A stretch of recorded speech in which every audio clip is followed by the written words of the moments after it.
Toronto CN டவரில் 250 தொழிலாளர்கள் log out. கனடாவின் பிரசித்தமான சுற்றுலா மையமான CN டவரில் பணியாற்றும் 250 ஊழியர்கள் லாக் அவுட் செய்யப்பட்டிருப்பதாக யூனிஃபோர் தொழிற்சங்கம் குற்றம் சாட்டியுள்ளது.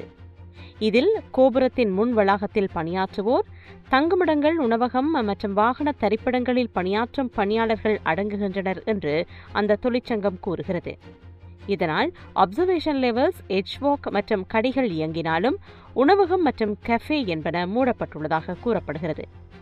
15 ஆண்டுகளாக ஓய்வூதியம் மேம்படுத்தப்படவில்லை என்றும், ஊதியங்கள் மதிப்பீட்டு உயர்வுகளை எட்டவில்லை என்றும், பாதுகாப்பு மற்றும் நல்ல வாழ்வு தொடர்பான முக்கிய கோரிக்கைகள் முழுமையாக புறக்கணிக்கப்பட்டுள்ளன என்றும் யூனியன் குற்றம் சாட்டியுள்ளது. தொழிற்சங்கத்தின் தலைவர் ஷான் ராமநாதன், இது டொரண்டோவின் சுற்றுலா பொருளாதாரத்துக்கு பெரிய பின்னடைவாக அமையும் என்று கூறுகின்றார்.